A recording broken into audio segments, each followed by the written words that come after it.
Olá, meus amores! Eu sou a professora Thaís e essa é a aula de Ciências para a turma do 7º ano.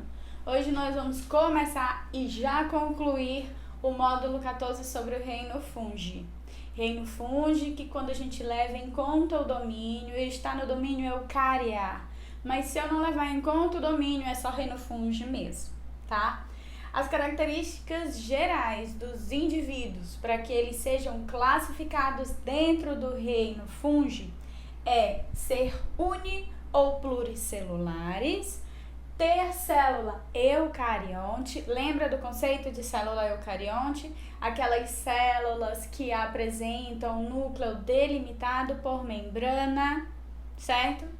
Eles são heterótrofos, isso quer dizer que eles não produzem o seu alimento. Dentro do quesito alimentação, eles podem ser decompositores, quando eles pegam matéria morta e transformam em adubo. Podem ser saprófitos, quando eles pegam matéria podre e transformam em adubo, eles se alimentam dessa matéria podre. Eles podem ser simbióticos, e esses simbióticos que praticam a simbiose, eles vivem junto com outro ser vivo, numa relação que é positiva para os dois e necessária. Então, se eu separar, eles vão morrer. Isso lembra alguma coisa? A gente já falou sobre isso, né? E eles podem ser parasitas também, ou seja, viver em outro ser vivo e acabar prejudicando esse outro ser vivo. Então, só para revisar, já são muitos, né? Heterótrofos não produzem o seu alimento. Como heterótrofos, podem ser decompositores, convertendo matéria orgânica em adubo. Saprófitos, alimentando-se de matéria morta podre.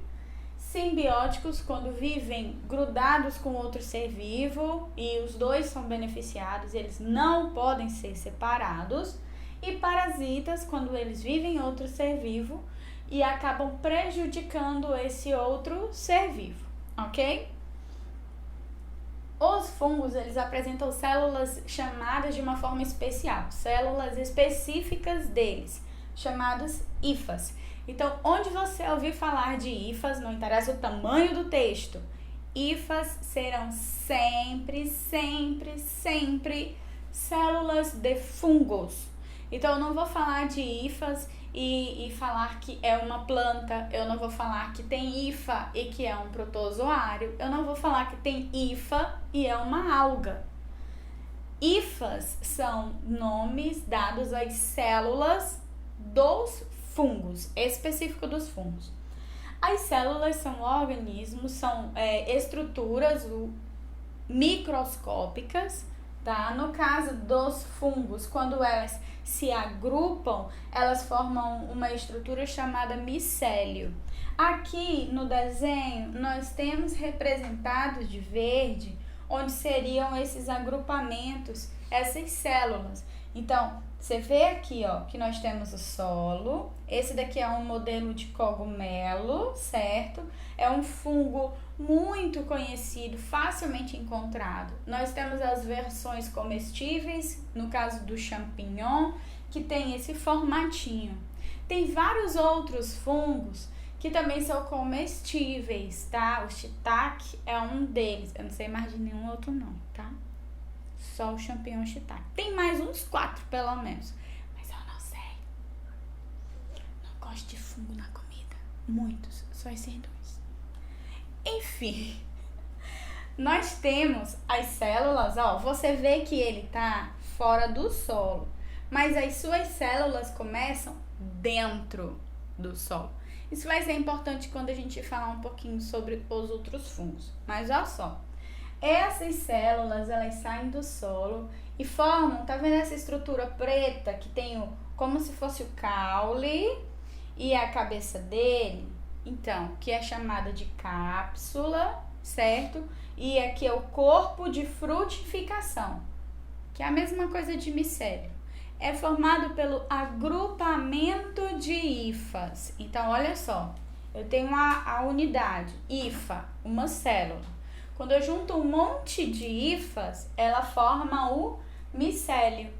Eu também chamo esse micélio de corpo de frutificação ou corpo vegetativo, também dá no mesmo.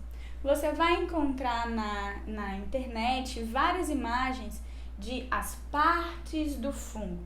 E ele pode chamar só essa parte aqui de corpo de frutificação, ou ele pode chamar todo. Você vai encontrar desenhos que mostram aqui, ó, como corpo de frutificação. E tá certo, porque já que o micélio ou corpo de frutificação é o agrupamento de hifas, tudo no fungo vai ser corpo de frutificação.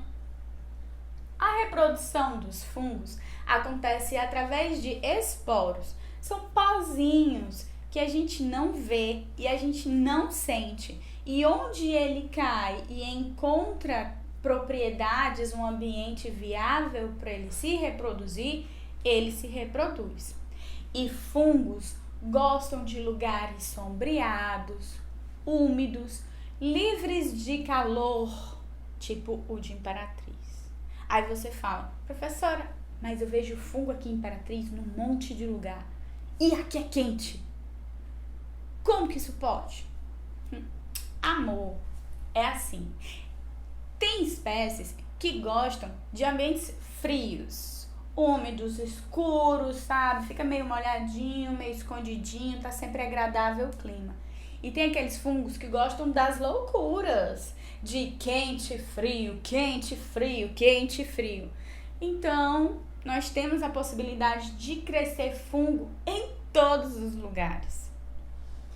Nós vamos ter 4 classificações: os zigomicetos, os ascomicetos, basidiomicetos e deuteromicetos. Olha só a coincidência! Todos eles terminam com micetos. Então, onde você vê isso, que vier antes vai ser uma classificação de fungo.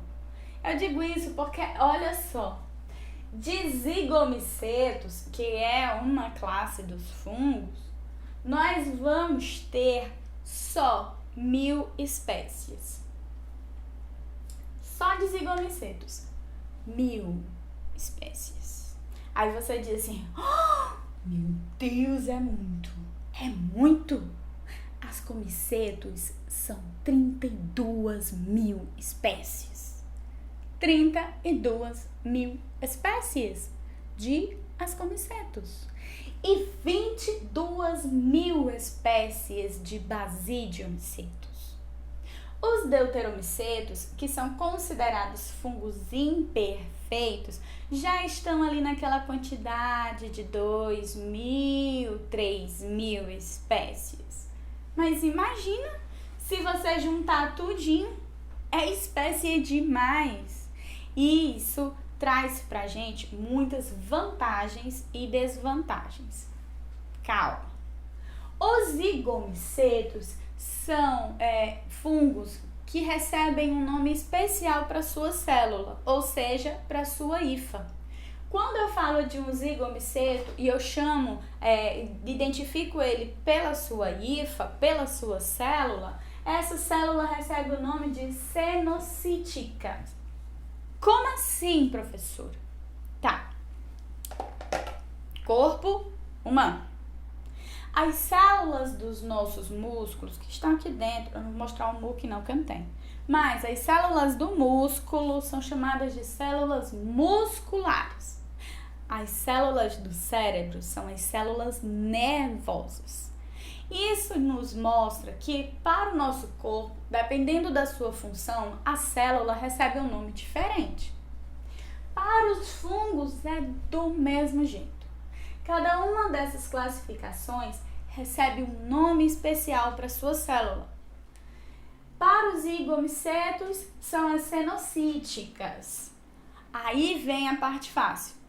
Ascomicetos se chama asco. Ascomicetos, asco. Acho que não dá para confundir, né? Dos basidiomicetos, o nome das suas células é basídio. Basidiomicetos, basídio. E os deuteromicetos não têm uma nomenclatura específica, porque são fungos imperfeitos. São fungos que já foram classificados dentro das algas, por exemplo. Fungos em formas de cones. Não recebem, portanto, um nome específico para as suas células. Então fica assim: zigomicetos, cenocíticas. Ascomicetos, ascos. Basidiomicetos, basídios. E para os deuteromicetos, não tem nomes específicos, eles são apenas conhecidos como fungos imperfeitos. Professora, onde que eu vou encontrar esses fungos? Fácil! E aí a gente vai ressaltar aqui quando a gente falar da importância econômica. Deixa eu falar primeiro sobre a importância ecológica para vocês. Eles são imprescindíveis no processo de decomposição. Sabe aquele ditado bíblico do pó viestes ao pó voltará? Então, é do pó viestes porque a gente come. E tudo que a gente come vem do solo, de alguma forma. Mesmo que eu coma um passarinho, ele comeu planta, comeu minhoca, comeu coisas que vieram do solo. Então, acaba que a gente vem do solo, a gente vem desse pó, dessa matéria inorgânica. E a gente diz do pó voltar, ao pó voltarás, porque quando a gente morrer, fungos e bactérias vão reciclar o nosso corpo, transformando em nutrientes para o solo. Por isso, os fungos são imprescindíveis no processo de decomposição. Eles também realizam o mutualismo. Lembra, a gente falou de mutualismo quando a gente falou dos protozoários. Vou dar só uma dica. Protozoários e cupins. No caso dos fungos, eles também fazem esse tipo de relação. É uma relação ecológica harmônica, porque todo mundo sai beneficiado, ninguém sai prejudicado nessa relação. Ela é para o mutualismo obrigatória, tá bom? Isso quer dizer que se eu separar eles vão morrer. Mas eles não têm interesse de se separar, porque essa é uma relação maravilhosa onde todo mundo lucra. Nesse caso, nós temos duas especificações. São os líquens e as micorrizas. Os líquens são uma associação entre fungos e algas. Sabe onde a gente encontra os líquens? Nos troncos das árvores, nas rochas. Se você tem uma árvore em casa, daquela com tronco largo, possivelmente você já viu uma manchinha no tronco. Às vezes essa mancha é mais verdinha do que o tronco marrom, a mancha verdinha. Você passa o dedo em cima dessa mancha e ela não sai. Ela não é em relevo. Parece que, sei lá, parece um sinal no tronco. Então, na verdade, esse sinal é um líquen, uma associação entre fungos e algas. E eles são maravilhosos para a gente identificar o grau de poluição da nossa atmosfera. Existem estudos específicos para isso, estudos da poluição, utilizando líquens. As micorrizas já são uma associação dos fungos com as raízes das plantas, tá? E elas vão ajudar as plantas a absorver nutrientes específicos, imprescindíveis. E eu vou ressaltar, ela é uma relação ecológica positiva, harmônica, obrigatória, em que os dois são beneficiados. E, portanto, nenhum dos dois tem interesse de se separar, tá bom? Agora, nós vamos ter também eles realizando parasitismo.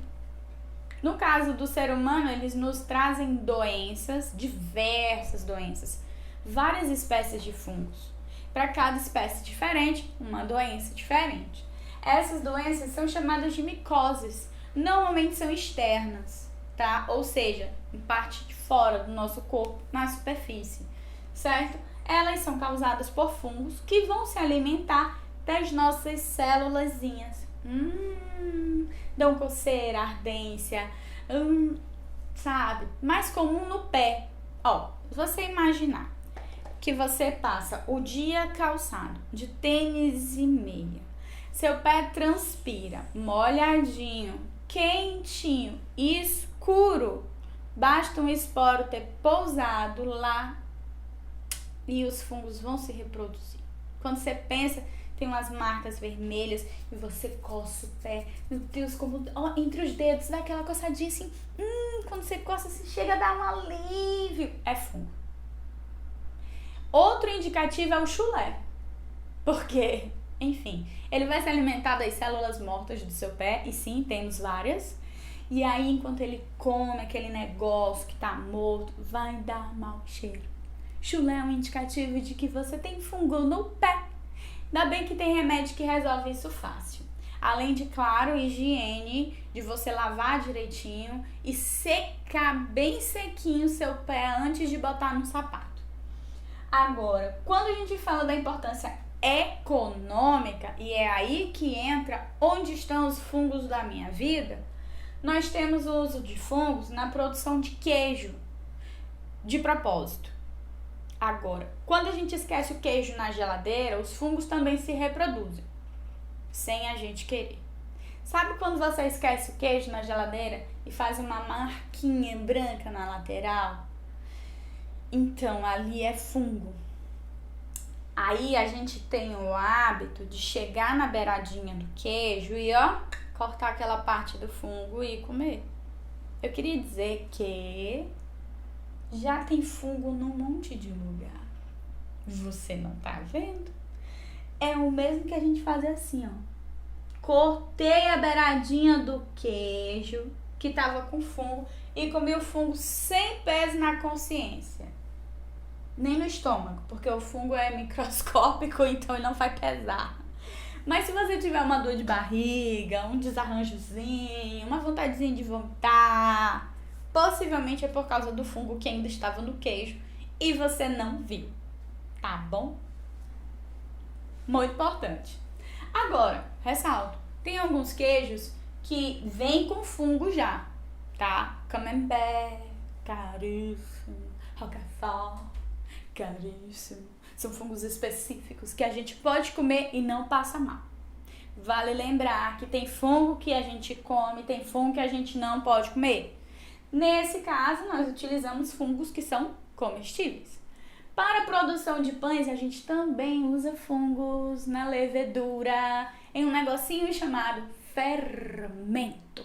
O fermento biológico nada mais é do que um monte de fungo.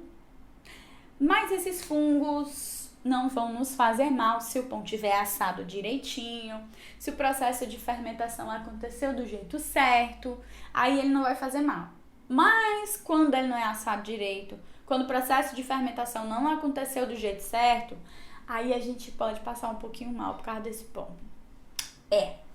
Também temos o uso de fungos na produção de bebidas alcoólicas. Isso não é do interesse de vocês aqui, não.